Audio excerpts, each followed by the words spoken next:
yuko dukomezanya we munyarwandakazi wabashije kugera kuri Garuka Rwanda TV, ndagusabye ngo ubanze ukore subscribe kandi like kandi share kugira ngo abantu bose bibagezeho, kuko ubu n'ubutumwa imessage bigomba gukwira isi.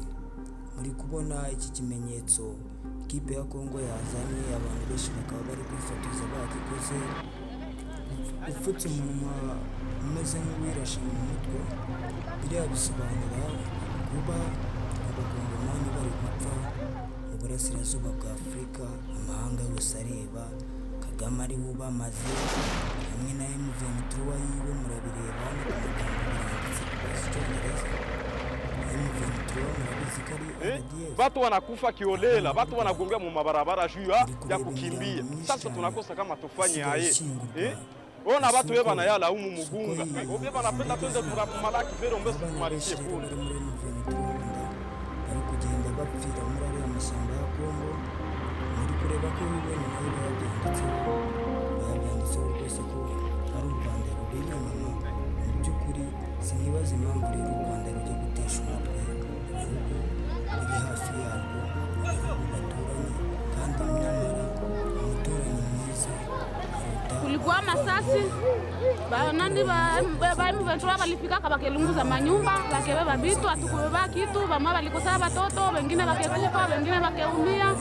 Banafika mu manyumba, maana kila kitu banabeba, hakuna kitu cha wanachaka, mafugo banabeba, wanaumiza watu. Na sasa tulisikia vile ndio vile tukizibia. Hakuna chakula, hakuna mavazi. Vyetu tuliachaka Karuba tena na vyetu tulibebaka tulibiacha Shasha. Maana hapa tuko vida, hatuna kitu.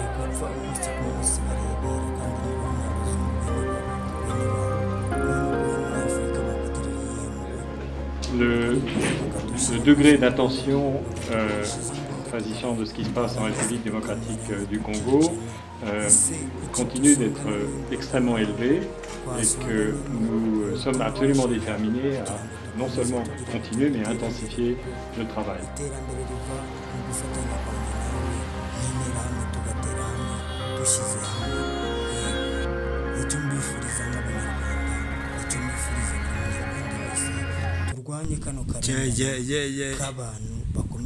Imusozi Karuvari niho twaje kubambira Paul Kagame, akaba yarashinjwaga ibyaha byo kurimbura abanyarwanda n'abanyarwandakazi akoresheje ubugome bwe bwa ndengakamere yavukanye.